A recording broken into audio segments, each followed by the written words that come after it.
হযরতে ইব্রাহিম আলাইহিস সালাতু ওয়াস সালাম নাম শুনেছেন সবাই। হযরতে ইব্রাহিম আলাইহিস সালাতু ওয়াস সালাম তিনি আল্লাহ পাক রব্বুল আলামিনের কাছে দোয়া করলেন। কখন? যখন তিনি বাইতুল্লাহর নির্মাণ কাজ শেষ করলেন। وَإِذْ يَرْفَعُ إِبْرَاهِيمُ الْقَوَاعِدَ مِنَ الْبَيْتِ وَإِسْمَاعِيلُ رَبَّنَا تَقَبَّلْ مِنَّا إِنَّكَ أَنْتَ السَّمِيعُ الْعَلِيمُ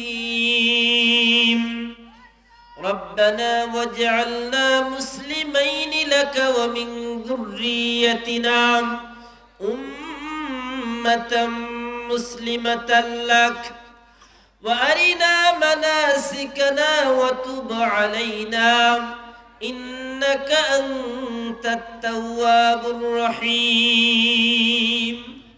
আল্লাহ পাক রব্বুল আলামিনের কাছে নবী ইব্রাহিম আলাইহিস সালাতু ওয়াস সালাম নির্মাণ কাজ শেষ করে একটি দোয়া করলেন যে আল্লাহ, আমি তোমার কাছে কিছু জিনিস চাবো। এখন তোমার দায়িত্ব হচ্ছে দেওয়া। পুরস্কার দুই ধরনের হয়ে থাকে। কিছু পুরস্কার দেখবেন নিজের সন্তান পরীক্ষায় পাশ করেছে, নিজের সন্তানকে আমরা বলি তুমি এবারে পরীক্ষায় ভালো করলে তুমি যা চাবে তাই তোমাকে দেওয়া হবে, এমন বলি না আমরা? আবার কিছু পুরস্কার তার দাদা, নানা, খালুম, চাচা এরা আবার ঐচ্ছিকভাবে নিজের থেকে কিছু পুরস্কার দেন। তো আল্লাহ পাক রব্বুল আলামিন নবী ইব্রাহিম আলাইহিস সালাতু ওয়াস সালামকে দুই ধরনের পুরস্কার দিলেন। প্রথম পুরস্কার হচ্ছে আল্লাহ তাআলা বললেন, ইব্রাহিম তুমি যে ঘর পুনর্নির্মাণ করেছো এর জন্য তোমাকে আমি মিল্লাতে ইব্রাহিম, তোমাকে গোটা বিশ্বের সকল মানুষের নেতা বানিয়ে দিলাম। পড়ি সুবহানাল্লাহ। এরপর আল্লাহ পাক রব্বুল আলামিন নবী ইব্রাহিমকে বললেন, ইব্রাহিম তুমি কি চাও এখন তুমি বলো। ইব্রাহিম আলাইহিস সালাম বললেন, আল্লাহ ঘর তো নির্মাণ করলাম, এই ঘরের একজন মুতাওয়াল্লি দরকার। এই ঘর তো নির্মাণ হয়ে গেল, ঘরের একজন মুতাওয়াল্লি দরকার, যে মুতাওয়াল্লি ঘরটাকে দেখাশোনা করবে। শুধু মুতাওয়াল্লি তো হলে হবে না, এবং এই ঘরকে চালানোর জন্য কিছু গাইডলাইন দরকার। আল্লাহ পাক রব্বুল আলামিন সেই নবী ইব্রাহিম আলাইহিস সালামের দোয়া কবুল করলেন। আমাদের প্রিয় নবী বলেছেন যে আমি ইব্রাহিম আলাইহিস সালামের ওই দোয়ার বরকত এবং মুসা আলাইহিস সালামের যে সুসংবাদ তোমাদেরকে দিয়েছে ওই সুসংবাদের নবী হচ্ছে আমি। আল্লাহ পাক রব্বুল আলামিনের কাছে ইব্রাহিম আলাইহিস সালাম বললেন, কি বললেন? ربنا وابعث فيهم رسولا منهم يتلو عليهم آياتك ويعلمهم الكتاب والحكمة ويزكيهم إنك أنت العزيز الحكيم। নবী ইব্রাহিম আলাইহিস সালাতু ওয়াস সালাম আল্লাহর কাছে দোয়া করলেন, আল্লাহ আপনি আমার বংশের মধ্যে এমন একজন নবী পাঠান, যেই নবী মানুষকে কিতাব পড়ে পড়ে শোনাবে, যেই নবী মানুষকে কোরআনের শিক্ষা দিবে, নিজে কোরআন তেলাওয়াত করবে, মানুষকে কোরআন শিক্ষা দিবে, মানুষকে হাদিস শিক্ষা দিবে এবং মানুষের আত্মশুদ্ধি করবে। চারটি প্রস্তাব পেশ করলেন। রব্বানা ওয়াবআথ ফীহিম রাসূলা, প্রথম প্রস্তাব আল্লাহ একজন নবী পাঠান। রব্বানা ওয়াবআথ ফীহিম রাসূলাম মিনহুম ইয়াতলু আলাইহিম আয়াতিক, সেই নবী আগমন করবেন এবং সেই নবী আপনার পবিত্র কোরআন কারীম তেলাওয়াত করবেন। আপনার যে ঐশী বাণী গ্রন্থ নাজিল হবে সেই গ্রন্থ তিনি তেলাওয়াত করবেন। ইয়াতলু আলাইহিম আয়াতিকা ওয়া ইউআল্লিমুহুমুল কিতাব, শুধু কোরআন নিজে তেলাওয়াত করবে এমনটা নয়, এবং মানুষকে শিক্ষাও দিবে। ওয়া ইউআল্লিমুহুমুল কিতাবা ওয়াল হিকমাহ, এবং মানুষকে হাদিস শিক্ষা দিবে। আমি আপনাদেরকে জিজ্ঞাসা করতে চাই, কোরআন কোথায় শেখানো হয় বলেন তো সবাই? বলেন সবাই, কোথায় শেখানো হয়? কোরআন মাদ্রাসায় শেখানো হয়।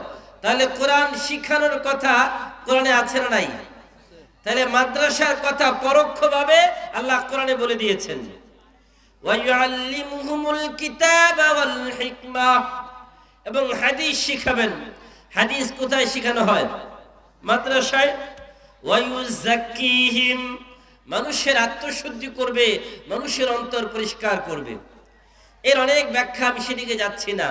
এই প্রস্তাব ইব্রাহিম আলাইহিস সালাম আল্লাহর কাছে করলেন, এরপর আল্লাহ তাআলা মঞ্জুরি দিলেন। আল্লাহ তাআলা কি করলেন? হুয়াল্লাযী বা'আসা ফিল উম্মিয়্যিনা রাসূলাম মিনহুম ইয়াতলু আলাইহিম আয়াতিহি ওয়া ইউযাক্কিহিম ওয়া ইউআল্লিমুহুমুল কিতাবা ওয়াল হিকমা। আল্লাহ পাক রব্বুল আলামিন পবিত্র কোরআনুল কারীমের সূরা জুমার মধ্যে আল্লাহ তাআলা জুমার মধ্যে বলেন, আল্লাহ হচ্ছেন ওই সত্তা যিনি একজন নবী দুনিয়ার মধ্যে পাঠিয়েছেন। ওই নবীর কাজ কি? নবী ইব্রাহিম আলাইহিস সালামকে আল্লাহ ডাক দিয়ে বললেন, ইব্রাহিম, আপনি যে প্রস্তাব পেশ করেছেন সেই প্রস্তাব আমি আল্লাহ গ্রহণ করেছি। আপনি 4টি প্রস্তাব দিয়েছেন, তার মধ্যে প্রথম প্রস্তাব ছিল নবী পাঠানো, আমি নবী পাঠাবো। দ্বিতীয় প্রস্তাব আপনার ছিল কোরআন তেলাওয়াত করা, কিন্তু আপনি তারপরে যে সিরিয়াল করেছেন, সিরিয়ালটা খেয়াল করেন। 1 নম্বরে নবী, 2 নম্বরে কোরআন তেলাওয়াত, 3 নম্বরে কোরআন শিক্ষা, 4 নম্বরে হাদিস। এটা হচ্ছে ইব্রাহিম আলাইহিস সালামের দরখাস্ত আল্লাহর কাছে। কিন্তু আল্লাহ তাআলা 4টাই মঞ্জুর করেছেন, কিন্তু সিরিয়ালটা আগে পরে করে দিয়েছেন। সিরিয়াল কি করলেন? আত্মশুদ্ধির কথা ইব্রাহিম আলাইহিস সালাম সবার শেষে বলেছিলেন। আল্লাহ বললেন যে না না, আত্মশুদ্ধি সবার আগে, নবী পাঠাবো তার মূল মাকসাদ হচ্ছে আত্মশুদ্ধি করা, অন্তর পরিষ্কার করা। আর এই অন্তর পরিষ্কার করার জন্যই কোরআন লাগবে, অন্তর পরিষ্কার করার জন্যই হাদিস লাগবে, অন্তর পরিষ্কার করার জন্যই কোরআন হাদিসের শিক্ষা লাগবে। সুতরাং আগে আত্মশুদ্ধি, এরপরে কোরআন তেলাওয়াত, এরপরে কোরআনের শিক্ষা, এরপরে হাদিস। আল্লাহ তাআলা 4টি মঞ্জুর করলেন। মঞ্জুর করে আল্লাহ তাআলা নবী পাঠালেন। আল্লাহ বলেন, লাকাদ মান্নাল্লাহু আলাল মুমিনিনা ইয বা'আসা ফীহিম রাসূলা। আমি আল্লাহ তাআলা বললেন, আমি তোমাদের উপরে বড় ইহসান করেছি, বড় ইহসান করেছি, বড় দয়া করেছি, তোমাদের কাছে একজন নবী পাঠিয়েছি, নবী মুহাম্মদুর রাসূলুল্লাহ সাল্লাল্লাহু আলাইহি ওয়াসাল্লাম। কেন বললেন? এই কোরআনের এত দাম কেন? আল্লাহ পাক রব্বুল আলামিন এই কোরআনুল কারীমকে নাযিল করেছেন। এই কোরআন নাযিল করেছেন, কোরআন যখন নাযিল হয়েছে তখন থেকেই কোরআনের বিরুদ্ধে হাজারো ষড়যন্ত্র চলছিল, এখনো চলছে, ভবিষ্যতেও চলবে। তবে মনে রাখতে হবে যে এরকম ভাবে কোরআনের বিরুদ্ধে আবু জেহেল গিয়ে টিকতে পারে নাই, উতবা গিয়ে কোরআনের বিরুদ্ধে টিকতে পারে নাই, আবু লাহাব, উতবা, শাইবা এরা কোরআনের বিরুদ্ধে গিয়ে টিকতে পারে নাই। যেমনি ভাবে মক্কার মুশরিক পুত্তলিকেরা কোরআনের বিরুদ্ধে গিয়ে টিকতে পারে নাই, নব্য আবু জেহেল, উতবা, শাইবা যারা কোরআনের বিরুদ্ধে যাবে তারাও টিকতে পারবে না। বলেন ঠিক কিনা? সুতরাং যারা কোরআনের বিরুদ্ধে যাবে তাদের অবস্থা কি হবে? আল্লাহ তাআলা যুগে যুগে দৃষ্টান্ত দিয়েছেন, যুগে যুগে কিছু দৃষ্টান্ত দিয়েছেন। যে রকম ভাবে হক আর বাতিল সেই আদম থেকে শুরু হয়েছে। আদম আলাইহিস সালাতু ওয়াস সালামের সাথে ইবলিসের লড়াই হয়েছে, মূসা আলাইহিস সালাতু ওয়াস সালামের সাথে ফিরআউনের লড়াই হয়েছে, কারুনের সাথে মূসার লড়াই হয়েছে, ফিরআউনের সাথে মূসার লড়াই হয়েছে, ইব্রাহিমের সাথে নমরুদের লড়াই হয়েছে, আদমের সাথে ইবলিসের লড়াই হয়েছে। এইভাবে নবী মুহাম্মদুর রাসূলুল্লাহর সাথে আবু জেহেল, উতবা, শাইবা এদের লড়াই হয়েছে। কিয়ামত পর্যন্ত যতদিন দিন আছে, ইসলাম আছে, হক আর বাতিল থাকবে। যেই রকম আবু জেহেল বিপক্ষে ছিল, নবী মুহাম্মদুর রাসূলুল্লাহ হকের পক্ষে ছিল। এই রকম ভাবে এখন একদল ইসলামের বিপক্ষে, আরেক দল ইসলামের পক্ষে, একদল উলামায়ে কেরামের পক্ষে, আরেকজন উলামায়ে কেরামের বিপক্ষে, একদল কোরআনের পক্ষে, আরেক দল কোরআনের বিপক্ষে, একদল কোরআনের হাদিসের পক্ষে, আরেক দল হাদিসের বিপক্ষে। সুতরাং যারা কোরআনের পক্ষে আছে তাদের বিজয় সুনিশ্চিত, আর যারা কোরআনের বিরুদ্ধে যাবে তাদের পরাজয় সুনিশ্চিত। বলেন ঠিক কিনা? সুতরাং যারা কোরআনের বিরুদ্ধে যাবে তাদের পরিস্থিতি কি হবে সেটা সামনে আসবে ইনশাআল্লাহ তাআলা।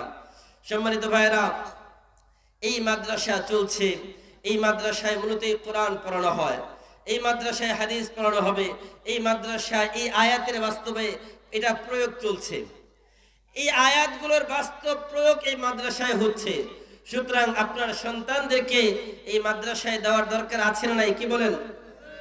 আপনার সন্তানকে মাদ্রাসায় দিবেন, আপনার নাতিপুতি যারা আছে তাদেরকে মাদ্রাসায় দিবেন, তাদেরকে মাদ্রাসায় দিয়ে দ্বীন শিখাবেন এবং নিজেরাও শিখবেন ইনশাআল্লাহ তাআলা। তাহলে আশা করা যায় এই মাদ্রাসাগুলো আমাদের নাজাতের জরিয়া হবে। বলেন ঠিক কিনা? সম্মানিত ভাইরা, আমরা তো সবাই ইমানদার, আমরা সবাই ইমানদার কিনা বলেন? সবাই ইমানদারের কিছু কোয়ালিটি আল্লাহ তাআলা বলেছেন। আল্লাহ পাক রব্বুল আলামিন বলেন, ইন্নামাল মুমিনুনা আল্লাযীনা ইযা যুকিরাল্লাহু ওয়াজিলাত কুলুবুহুম وَإِذَا تُلِيَتْ عَلَيْهِمْ آيَاتُهُ زَادَتْهُمْ إِيمَانًا وَعَلَى رَبِّهِمْ يَتَوَكَّلُونَ। আল্লাহ পাক রব্বুল আলামিন বলেন, নিশ্চয়ই ঈমানদার তারা, ইন্নামাল মুমিনুনা আল্লাযীনা ইযা যুকিরাল্লাহ, যখন ঈমানদারদের সামনে আল্লাহর কোরআন তেলাওয়াত করা হবে, আল্লাহর কোরআনের তেলাওয়াতের আলোচনা করা হবে, যুকিরাল্লাহু ওয়াজিলাত কুলুবুহুম, তখন তাদের অন্তর কেঁপে উঠবে। ওয়াইযা তুলিয়াত আলাইহিম আয়াতুহু যাদাতুহুম ঈমানা, শুধু তাই না, যখন তাদের সামনে আল্লাহর কোরআনের তেলাওয়াত করা হবে তাদের ঈমান বেড়ে যাবে, তাদের ঈমান বেড়ে যাবে, তাদের ঈমান এমন পরিমাণ বাড়বে, তাদের ঈমান যখন বেড়ে যাবে তখন কোনো বাতিল তাদের সামনে দাঁড়াতে পারবে না। ওয়াইযা তুলিয়াত আলাইহিম আয়াতুহু যাদাতহুম ঈমানা ওয়া আলা রাব্বিহিম ইয়াতাওয়াক্কালুন, এবং তারা সকল কাজের মধ্যে আল্লাহর প্রতি ভরসা করবে, তারা সকল বিপদে আপদে সুখে দুঃখে আল্লাহর প্রতি ভরসা রাখবে। আল্লাহ পাক রব্বুল আলামিন বলেন, এটা হচ্ছে ঈমানদারের একটা গুণ। ইন্নামাল মুমিনুনা আল্লাযীনা ইযা যুকিরাল্লাহু ওয়াজিলাত কুলুবুহুম ওয়া ইযা তুলিয়াত আলাইহিম আয়াতুহু যাদাতহুম ঈমানা ওয়া আলা রাব্বিহিম ইয়াতাওয়াক্কালুন আল্লাযীনা ইউকিমুনাস সালাতা ওয়া মিম্মা রাযাকনাহুম ইউনফিকুন। আল্লাহ বলে, ইমানদারের আরেকটা কোয়ালিটি হচ্ছে ইমানদার নামাজি হবে। ইমানদার বেনামাজি হবে না, ইমানদার নামাজি হবে। কিন্তু আমাদের সমাজে নামাজির সংখ্যা কম না বেশি? কি বলেন, নামাজির সংখ্যা কম না বেশি? যেই জামানায় মসজিদে ফজরের মধ্যে এক কাতার মুসল্লি হয় না, সেই জামানায় যদি আমরা ইসলাম কায়েমের কথা বলি, ইসলাম কায়েম হবে? বলেন। যতদিন পর্যন্ত ফজরের নামাজে মসজিদে মুসল্লি ভরপুর না হবে ততদিন পর্যন্ত ইসলাম কায়েম করা সম্ভব না। মনে রাখবেন, একমাত্র যারা মুনাফিক, মুনাফিকরাই ফজর আর ইশার নামাজে মসজিদে যায় না। কারণ যোহর আসর এগুলোর মধ্যে তো সবাইকে পাওয়া যায়, কিন্তু কষ্টের নামাজ হচ্ছে ফজর, তখন পাওয়া যায় না। মুনাফিকরা মূলত ওই ফজরে যেত না। তো আপনারা যারা আমরা নিজেদেরকে মুনাফিক না হয়ে মুমিন দাবি করি, আসলে কি আমরা তার মধ্যে পড়ি? একটা মসজিদ, একটা এলাকার মসজিদে এক কাতার মুসল্লি হয় না, দেখা যায় অল্প কিছু মুসল্লি। আবার কোন কোন মসজিদে এমনও আছে যেখানে একজন মুয়াজ্জিন সে একা আজান দেয়, একা নামাজ পড়ে চলে যায়। এমন মসজিদ আছে না নাই? অবাস্তব কথা বলছি। অথচ ইমানদারের কোয়ালিটি হচ্ছে আল্লাযীনা ইউকিমুনাস সালাহ, নামাজ কায়েম করতে হবে। আল্লাযীনা ইউকিমুনাস সালাতা ওয়া মিম্মা রাযাকনাহুম ইউনফিকুন, এবং আল্লাহর দেওয়া সম্পদ থেকে আল্লাহর রাস্তায় ব্যয় করতে হবে। আল্লাহ তাআলা আমার তেলাওয়াতকৃত আয়াতের মধ্যে বলেন, ইন্নাল্লাযীনা ইয়াতলুনা কিতাবাল্লাহ। খুব ভালো করে মনোযোগ দিয়ে শুনবেন, কিছু বিষয় বুঝার জন্য আজকে আলোচনা শুনবেন। কারণ যে কথাগুলো বলবো মনে করবেন এটা ক্লাসের মধ্যে টিচার যেরকম ভাবে ছাত্রদেরকে বোঝায় ঠিক সেভাবে বোঝানোর চেষ্টা করব। কারণ ওয়াজ তো জীবন অনেক শুনেছেন, শুনবেন, অতীতেও শুনেছেন, এজন্য কিছু কথা নিয়ে যান। আল্লাহ তাআলা বলেন, ইন্নাল্লাযীনা ইয়াতলুনা কিতাবাল্লাহি ওয়া আকামুস সালাহ ওয়া আকামুস সালাতা ওয়া আনফাকু মিম্মা রাযাকনাহুম সিররান ওয়া আলানিয়া। আল্লাহ বলেন, কোরআনুল কারীমের 6টি হক রয়েছে। কয়টি হক বলেন? 6টি হক। সবাই মুখস্থ করে ফেলবেন। 1 নম্বর আল্লাহ বলেন, নিশ্চয়ই যারা, ইন্না নিশ্চয়ই, আল্লাযী যে বা যারা, ইয়াতলুনা কিতাবাল্লাহ আল্লাহর কিতাব পাঠ করে, আল্লাহর কিতাব অধ্যয়ন করে, আল্লাহর কিতাব নিয়ে গবেষণা করে, আল্লাহর কিতাবকে বুঝে বুঝে পড়ে। 1 নম্বর এই ইয়াতলুনার 1 নম্বর অর্থ হচ্ছে কিরাআতুল কোরআন। কিরাআতুল কোরআন তার মানে হচ্ছে কোরআন সহিহ করে শুধু তেলাওয়াত করা। আল্লাহ বলছেন, ওয়ারাত্তিলিল কুরআনা তারতিলা। কোরআনের হক কি কি ভালো করে শুনবেন। কোরআনের 1 নম্বর হক কিরাআতুল কোরআন। কিরাআতুল কোরআন তার মানে হচ্ছে আল্লাহর পক্ষ থেকে আল্লাহ তাআলা বলছেন, ওয়ারাত্তিলিল কুরআনা তারতিলা। বান্দা, কোরআনটাকে তুমি সহিহ শুদ্ধভাবে তেলাওয়াত করো। কেন? আপনার যদি কোরআন তেলাওয়াত সহিহ না হয়, অরুব্বাতানিল লিল কুরআন ইয়ালআনুহুম, অনেক তেলাওয়াতকারী এমন রয়েছে যাদের উপরে কোরআন নিজে অভিশাপ করে, লানত দেয় যে আল্লাহ আমাকে যেন এই বান্দা না পড়ে। কোরআন তার উপর অভিশাপ দেয়, সওয়াবের পরিবর্তে গুনাহ হয়। এখন বলবেন, হুজুর আগে তো সারা জীবন পড়লাম, এখন কি আর পড়বো না? তাহলে এখন মরতে মরতে কবর পর্যন্ত শিখবেন। আত-তাআল্লুমু মিনাল মাহদি ইলাল লাহদি, দোলনা থেকে কবর পর্যন্ত শিক্ষা অর্জন করতে হবে। কারণ এই শিক্ষা এটা সবথেকে বড় ফরজ। ইকরা বিসমি রাব্বিকাল্লাযী খালাক। যখন নামাজ ফরজ হয় নাই, রোজা ফরজ হয় নাই, যাকাত ফরজ হয় নাই, হজ ফরজ হয় নাই, সর্বপ্রথম আল্লাহ বলছেন ইকরা, পড়ো পড়ো। তার মানে যে পড়ার ফরজ সর্বপ্রথম। কোরআন তেলাওয়াতের আগে আপনাকে আগে পড়তে হবে, আপনাকে নামাজের আগে পড়তে হবে, আপনাকে রোজার আগে পড়তে হবে, যাকাত দেওয়ার আগে পড়তে হবে। আপনি যাকাত দিবেন না পড়লে জানবেন কিভাবে যাকাত দিতে হয়। আপনি নামাজ পড়বেন, নামাজের মাসআলা জানেন না, আপনি নামাজ পড়ে লাভটা কি? 2 রাকাত নামাজের 60টি মাসআলা, নামাজের সুন্নাত মুআক্কাদা 10-12টি, নামাজের বাহিরে ভিতরে 13 ফরজ, নামাজের ওয়াজিব 14টি, নামাজ ভঙ্গের কারণ 19টি, ওযু ভঙ্গের কারণ 7টি। আপনি জানেন না একটাও। আপনি গিয়ে শুধু বয়স 70 পার হয়ে গেছে, নামাজের প্রথম কাতারে দাঁড়িয়ে নামাজ পড়েন। নামাজ পড়তে পড়তে কপালে দাগ ফেলে দিয়েছেন, লাভ নাই, কোনো লাভ নাই। আপনি যতই নামাজ পড়েন, নামাজ ভঙ্গের কারণ 19টি। নামাজ ভঙ্গের কারণ 19টি। 1 নম্বরই হচ্ছে কোরআন অশুদ্ধ পড়া। আপনাদেরকে বোঝানোর জন্য বলছি, আগেই বলেছি, যা বলবো খুব ভালো করে শুনবেন। জীবনে অনেক ওয়াজ শুনেছেন, আজকেও শুনবেন, ভবিষ্যতেও শুনবেন, কিন্তু কথাগুলো খুব মনোযোগ দিয়ে শুনেন। আল্লাহ বলছেন, ওয়ারাত্তিলিল কুরআনা তারতিলা। কোরআন বিশুদ্ধভাবে পড়তে হবে, এটা প্রথম ফরজ, কোরআনের প্রথম দাবি, কোরআনের প্রথম হক।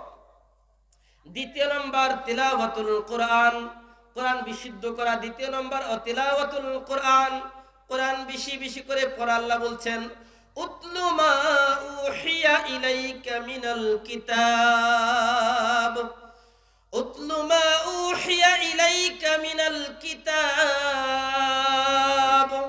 নবী আপনি পড়েন, আপনার কাছে যা পাঠানো হয়েছে, তার মানে কোরআন। কোরআন পড়লে লাভ, কোরআন ধরলে লাভ, কোরআনকে চুমু খেলেও লাভ। কোরআনের 1 হরফ পড়বেন। আল্লাহর হাবিব বলেন, লা আকুলু আলিফ লাম মিম হারফুন বাল আলিফুন হারফুন ওয়া লামুন হারফুন ওয়া মিমুন হারফুন।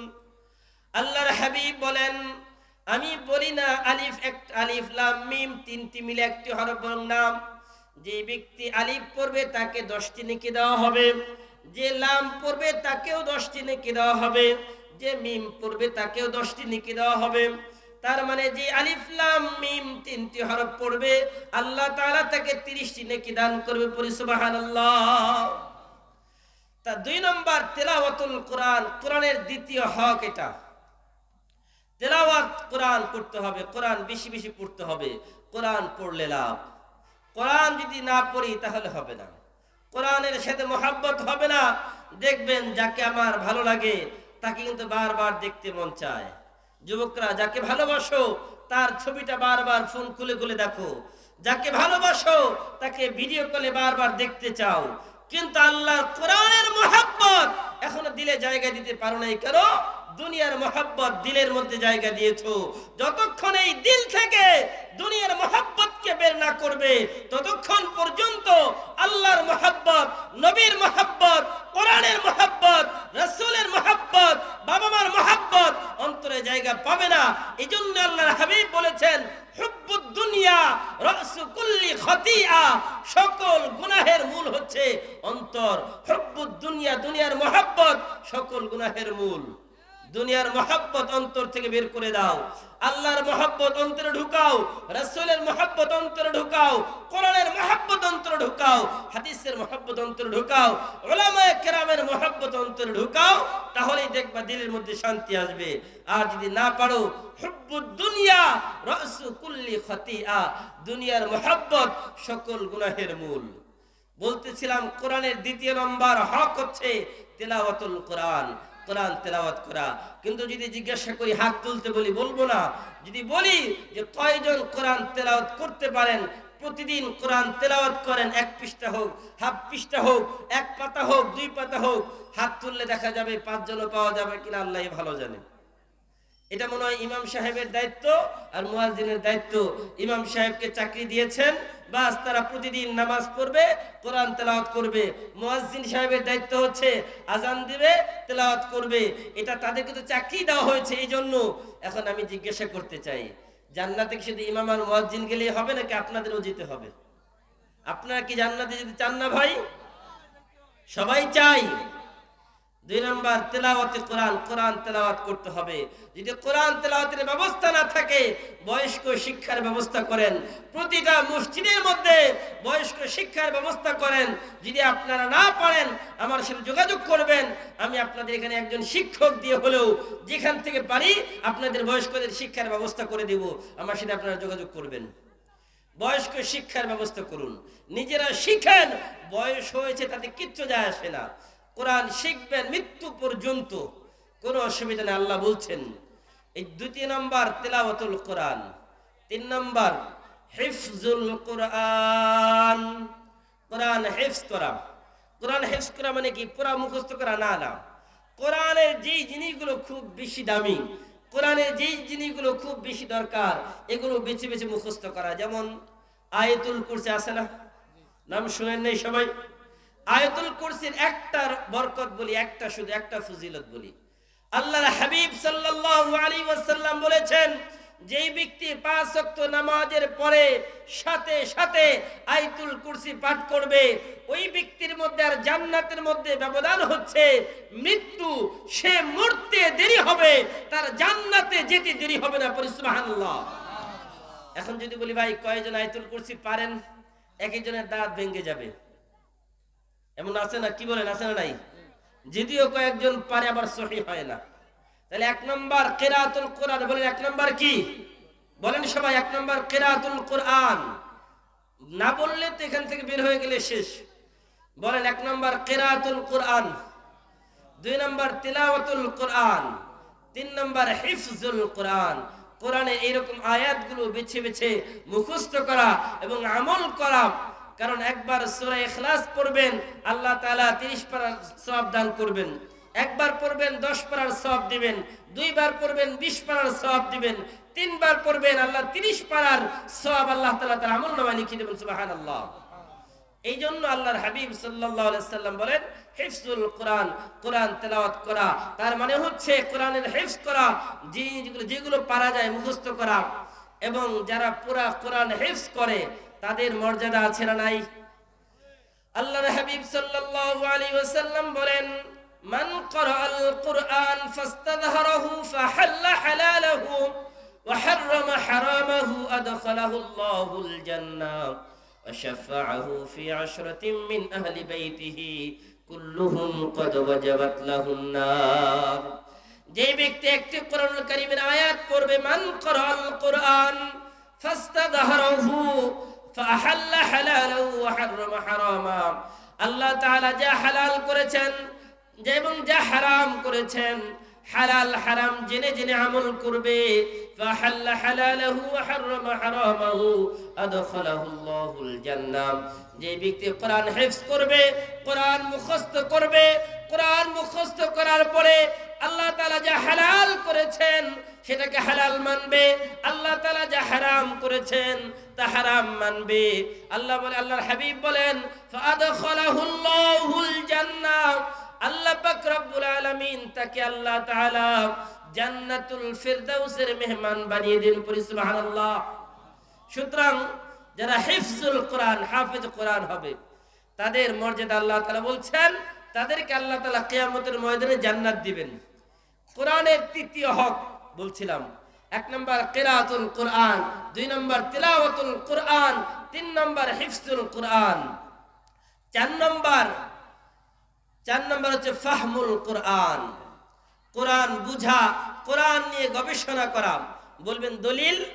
আল্লাহ বলছেন না ফালা ইয়াতাদাব্বারুনাল কোরআন, কেন কোরআন নিয়ে গবেষণা করো না, কেন কোরআন নিয়ে চিন্তা ভাবনা করো না?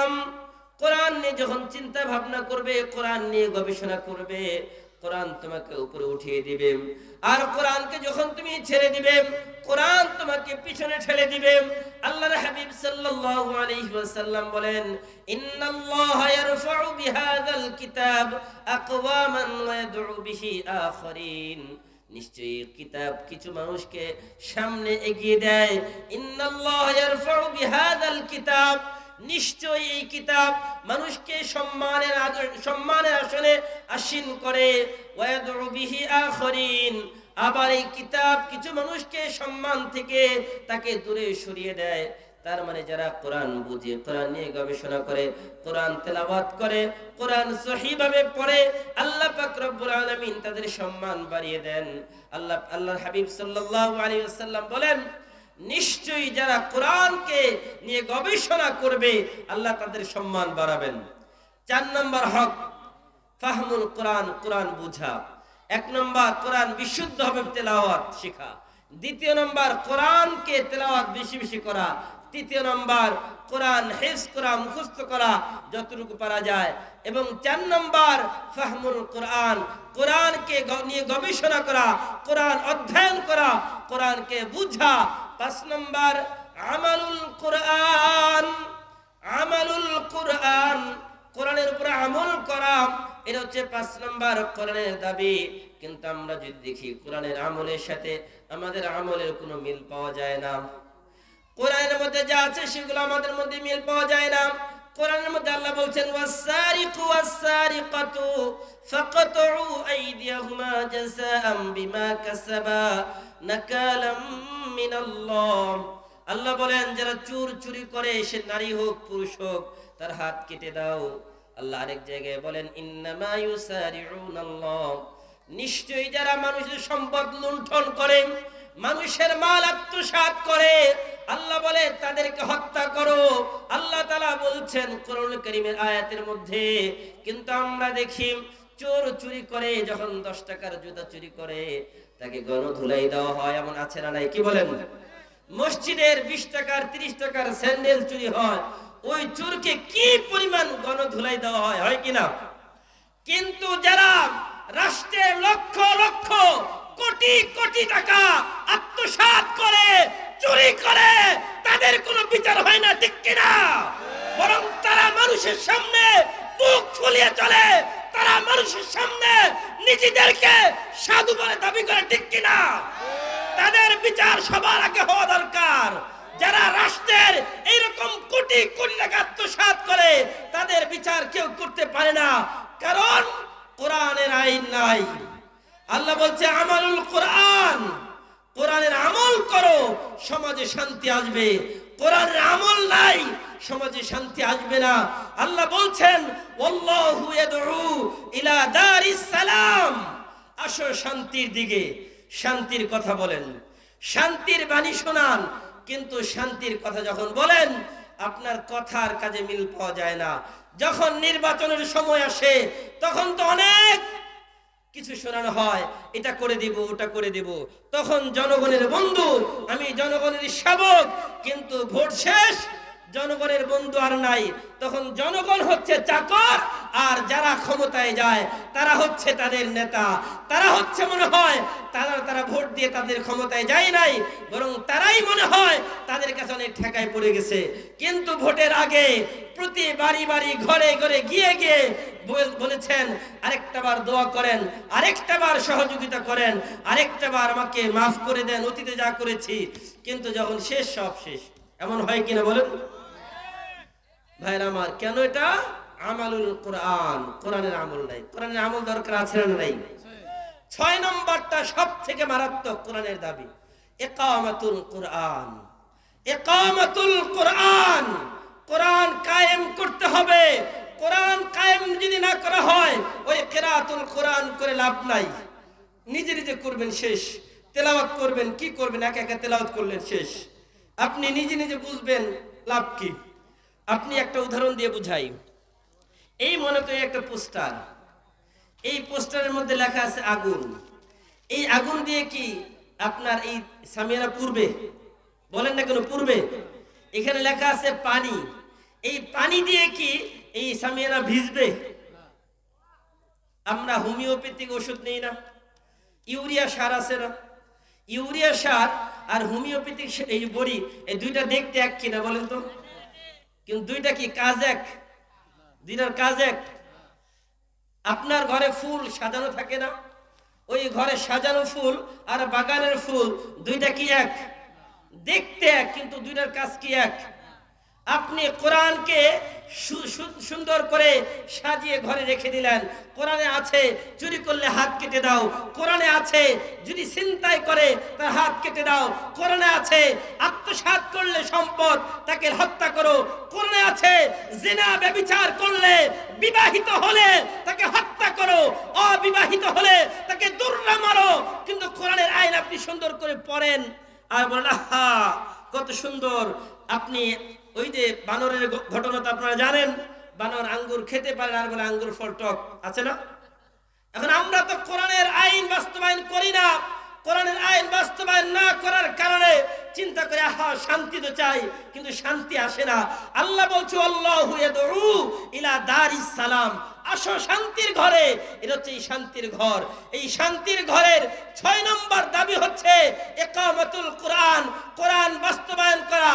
আর আল্লাহর হাবিব বলেছেন মান মাতা ওয়ালাম ইয়াগজু ওয়ালাম ইউহাদ্দিস বিহি নাফসু ফাকাদ মাতা আলা শুবাতিন মিনান নিফাক। যেই ব্যক্তি এমন অবস্থায় মৃত্যুবরণ করলো যে গজওয়া করলো না, তার মানে কোরআনের জন্য, কোরআন কায়েমের জন্য প্রচেষ্টা করলো না, কোরআন কায়েমের জন্য সে প্রচেষ্টা করলো না, কোরআন কায়েম করার জন্য নিজে কথা বললো না, আন্দোলন করলো না, কোরআনের জন্য সে আন্দোলন করে নাই। আল্লাহর হাবিব বলেন ওয়ালাম ইয়াগজু ওয়ালাম ইউহাদ্দিস বিহি নাফসু, এবং নিজেকে তার জন্য প্রস্তুত করে নাই, নিজেকে তার জন্য কখনো কথাও বলে নাই।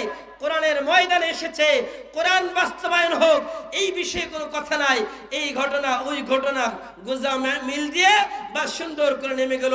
আল্লাহর হাবিব বলেন ফাকাদ মাতা আলা শুবাতিন মিনান নিফাক, তার মৃত্যু হবে মুনাফিকের মৃত্যু, তার মৃত্যু হবে মুনাফিকের মৃত্যু। আর মুনাফিকের ব্যাপারে আল্লাহর হাবিব বলেছে, আল্লাহ তাআলা নিজে বলেছেন ইন্নাল মুনাফিকিনা ফিত তারকিল আসফালি মিনান নার, যারা মুনাফিক তারা জাহান্নামের সবথেকে নিকৃষ্ট স্থানে থাকবে। আল্লাহর হাবিব সাল্লাল্লাহু আলাইহি সাল্লাম একটা ঘটনা আপনাদেরকে শোনাই। আল্লাহর হাবিবের একটা হাদিস আপনাদেরকে বলি। আব্দুল্লাহ ইবনে উবাই ইবনে সালুল নাম শুনেছেন? আপনাদের খারাপ লাগতেছে নাকি? আব্দুল্লাহ ইবনে উবাই ইবনে সালুল, আল্লাহর হাবিব যখন জুমার নামাজ পড়াবেন সে মেহরাবের পাশে গিয়ে দাঁড়াতো, দাঁড়িয়ে বলতো শোনো মদিনাবাসী, মুহাম্মদ সাল্লাল্লাহু আলাইহি সাল্লাম একজন ভালো মানুষ, তিনি শেষ নবী, তিনি যা বলেন তা আমরা মানব, তিনাকে আমরা আদর্শ হিসেবে মানব। যখন জুমার নাম এরপর আল্লাহর হাবিব জুমার খুতবা দেওয়ার জন্য দাঁড়াতেন, আগে আব্দুল্লাহ ইবনে উবাই ইবনে সালুল দাঁড়িয়ে এই কথাগুলো বলতো। যখন ঘর থেকে বের হয়ে যায়, নামাজ শেষ, মসজিদ থেকে বের হয়ে যায়, তার চেলা যারা আছে, যারা তার চেলা চামুন্ডা আছে, এরা বলে, লিডার কি খবর, লিডার খবর কি? সবার সামনে যে বললেন মুহাম্মদকে মানার জন্য, আর আমাদেরকে যে ভিতরে বলেন না না মুহাম্মদকে মানা যাবে না, খবর কি? কাকে মানবো? মুহাম্মদকে মানবো নাকি আপনাকে মানবো সাল্লাল্লাহু আলাইহি সাল্লাম? তখন আব্দুল্লাহ ইবনে উবাই ইবনে সালুল কি বলে জানে? খবরদার, এটা তো মানুষকে দেখানোর জন্য বলছি, এটা তো মানুষকে দেখানোর জন্য বলছি, মুহাম্মদকে মানা যাবে না। আল্লাহ তাআলা বলেন, ওয়াইদা লাকুল্লাযীনা আমানু ক্বালু আমান্না ওয়াইদা খালাউ ইলা শায়াতিনহিম ক্বালু ইন্না মাআকুম ইন্নামা নাহনু মুস্তাহজিউন। বলে, আরে যখন একজন আরেকজনের সাথে মিলিত হয়, শয়তান বলছে আল্লাহ তাআলা তাদেরকে, মুনাফিকদেরকে শয়তান বলছে আল্লাহ, যখন এক মুনাফিক আরেক মুনাফিকের সাথে মিলিত হয়, বলে, বন্ধু খবরদার, ওই দলে যাওয়া যাবে না, ওই দলে যাওয়া যাবে না। আমি আপনাদেরকে জিজ্ঞাসা করতে যাই, যেই দলে কোরআন আছে সেই দলে থাকবেন নাকি যেই দলে কোরআন নাই সেই দলে থাকবেন, সিদ্ধান্ত আপনাদের। কারণ কোরআন বলবে, ক্বালা ইয়া কওমি ইত্তাখাযু হাযাল কুরআনা মাহজুরা। সূরা বনী ইসরাঈল, মনে রাখবেন, ভিডিও রেকর্ড হচ্ছে সব। একটা কথা যদি ভুল প্রমাণ করতে পারেন, নিজের কান কেটে ফেলবো, আর কোনোদিন মাইকের সামনে কথা বলবো না। আল্লাহর কোরআন বলছে, আল্লাহর কোরআন নিজে বলছে, আল্লাহ ইত্তাখাযু হাযাল কুরআন, কোরআন কিয়ামতের ময়দানে আমার আপনার বিরুদ্ধে আল্লাহর আদালতে সাক্ষী দিবে, বলবে ইত্তাখাযু হাযাল কুরআন মাহজুরা। বলবে, আল্লাহ এরা তো গণতন্ত্রের স্লোগান দিয়েছে, সকল ক্ষমতার উৎস। বলেন না কেন, বোবা নাকি আপনারা? ভয় পান কথা বলতে? আরে কথা তো আমি বলি, আমি ভয় পাবো, আপনারা ভয় পান কেন? আল্লাহ বলেন, ইন্নাল কুওয়াতা লিল্লাহি জামিআ ওয়া আন্নাল কুওয়াতা লিল্লাহি জামিআ। দুই একটা শিরক আপনাদেরকে শিখায়া যাই। আন্নাল কুওয়াতা লিল্লাহি জামিআ, সকল ক্ষমতার উৎস। বলেন না কেন, কে? আল্লাহ। কিন্তু আমরা কি স্লোগান দেই? কোনটা ঠিক? আল্লাহ কি মিথ্যা কথা বলে? বলেন না কেন, আল্লাহ মিথ্যা বলে? আল্লাহ যদি মিথ্যা না বলে, যারা এর বিপরীত বলে তারা সত্য বলে, তারা সত্য বলে। যে তারা সত্য না বলে, এটা আর কতদিন গিলবেন আর কতদিন খাবেন? এটা যদি কারো বিশ্বাস হয়, মনে রাখবেন, খোদার কসম করে বলি, আপনি নামাজ পড়তে পড়তে কপালে দাগ ফেলে দিতে পারেন, আপনি হজ্জে বাইতুল্লাহ কাবার চত্বরে গিয়ে কাবার গিলাফ ধরে ধরে আপনি মৃত্যুবরণ করতে পারেন, কিন্তু কোনোদিন আপনি জান্নাতে যেতে পারবেন না। কারণ আপনার মৃত্যু হয়েছে শিরকের উপরে, আর যারা শিরকের উপরে মৃত্যুবরণ করবে তারা কোনোদিন আল্লাহর জান্নাতে যাবে না। দলিল আল্লাহর কোরআন। আল্লাহ বলছে, ইন্নাল্লাহা লা ইয়াগফিরু আন ইউশরাকা বিহি ওয়া ইয়াগফিরু মা দুনা যালিকা লিমান ইয়াশা।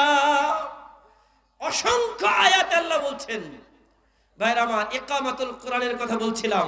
মান মাতা, যে মৃত্যুবরণ করলো, কোরআনের জন্য জিহাদ করলো না, কোরআনের জন্য যুদ্ধ করলো না, কোরআনের জন্য চেষ্টা করলো না, কোরআনের ময়দানে কোরআন কায়েমের কথা বললো না, ফাকাদ মাতা আলা শুবাতিন মিনান নিফাক, সে নিফাকের উপর মৃত্যুবরণ করবে।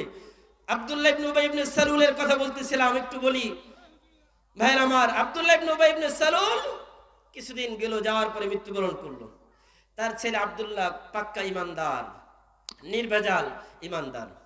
আব্দুল্লাহ তার বাবার মৃত্যুর পরে রাসূলের কাছে দৌড়ে এসেছে, ইয়া রাসূলুল্লাহ, আমার বাবা তো মৃত্যুবরণ করেছে, আমার বাবার একটা চাহিদা ছিল, আপনি যদি আপনার নিজের ব্যবহৃত চাদরটা আমার বাবার জানাজার দিব, তার দাফনের জন্য, তার কাফনের জন্য যদি আপনার ব্যবহৃত চাদরটা দিতেন, তাহলে তো আমার বাবা মাপ পেয়ে যেত। আল্লাহর হাবিব বললেন, আব্দুল্লাহ ঠিক আছে, যাও, আমার ব্যবহৃত চাদরটা তোমার বাবার কাফনের জন্য দিয়ে দিলাম। আল্লাহর হাবিব তার ব্যবহৃত কাফনের চাদর দিয়ে দিলেন কাফনের জন্য। নিয়ে গেল, সুন্দর করে গোসল করিয়ে যখন সেখানে তাকে কাফন পরানো হলো, আল্লাহর হাবিব সাল্লাল্লাহু আলাইহি সাল্লাম জানে সে মুনাফিক, তারপরেও তার জানাজায় গিয়ে হাজির হয়েছেন।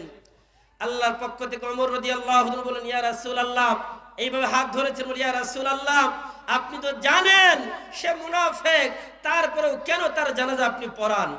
আল্লাহর হাবিব বলেছিলেন, আল্লাহু আকবার, আল্লাহর হাবিব বলেছিলেন, ওমর আমি তো চাই আমার প্রতিটা উম্মত মাপ পেয়ে যাক, আমি তো চাই আমার প্রতিটা উম্মত মাপ পেয়ে যাক, এজন্য আমি তার জন্য দোয়া করি।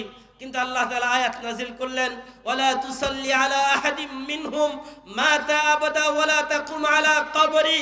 নবী আপনি কোন মুনাফিকের জানাজা পড়াবেন না। সুতরাং যারা কোরআনের বিরুদ্ধে যায়, যারা কোরআনের বিরুদ্ধে কথা বলে, তাদের জানাজা পড়া জায়েজ আছে নাকি? আচ্ছা, জায়েজ নেই। আল্লাহ বললেন নবী মুনাফিকদের জানাজা পড়বেন না। নবী জানাজা পড়লেন না। নবী তার জন্য মাফ চাইতেছিলেন।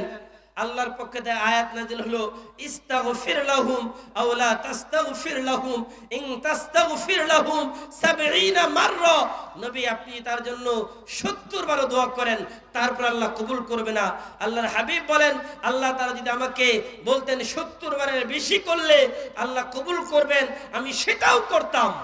ভাইরা আমার খেয়াল করেন, একজন মুনাফিক সে আল্লাহর হাবিবের গায়ের চাদর ব্যবহার করেছে, তারপরে মাফ নাই কেন? সে ভিতরে ভিতরে ইসলামের বিরোধিতা করেছে। তো আমাদের সমাজের মধ্যেও এইরকম আবু জেহেল মার্কা লোক আছে না নাই? কি বলেন? আব্দুল্লাহ ইবনে উবাই ইবনে সালুলের মতো লোক আছে না নাই? যারা প্রকাশ্যে মানুষকে ধোঁকা দেওয়ার জন্য বলে আমরা কিন্তু কোরআনের পক্ষে, আমরা ইসলামের পক্ষে, আমরা মুসলমানের পক্ষে, আমরা মসজিদের পক্ষে, আমরা মাদ্রাসার পক্ষে। তারা আবার টাকাও দেয়, যেই রকম আব্দুল্লাহ ইবনে উবাই ইবনে সালুল দিয়েছিল। তার শুধু তাই না, আব্দুল্লাহ ইবনে উবাই ইবনে সালুল তার টাকা দিয়ে একটা মসজিদও নির্মাণ করেছিল। বড় আফসোস, দেখেন মসজিদও নির্মাণ করেছে, আবার মাদ্রাসায়ও টাকা দিয়ে। বলুন মাদ্রাসা কোথায়? মাদ্রাসাতুস সুফা, আসহাবে সুফার যারা ছিল তাদেরকে সেখানে খাবারের জন্য টাকাও দিত।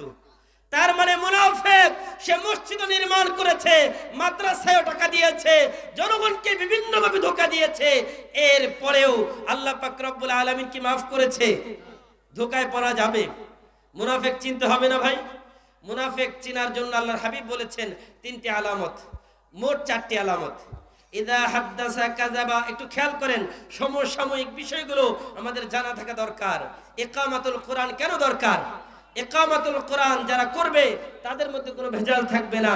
ভাইরা আমার, আল্লাহর হাবিব বলেন ইদা হাদ্দাসা কাযাবা, যখন কথা বলে কথায় কথায় মিথ্যা কথা বলে। ওয়া ইদা ওয়াদা আখলাফা, যখন ওয়াদা করে ওয়াদার খেলাফ করে। নির্বাচনের আগে তো অনেক বড় বড় স্লোগান দেয়, ইস্তেহার দিয়ে দেয়, এত বড় বড় ইস্তেহার, এই করব সেই করব, নির্বাচন শেষ, সব শেষ। এমন লোক আছে না নাই?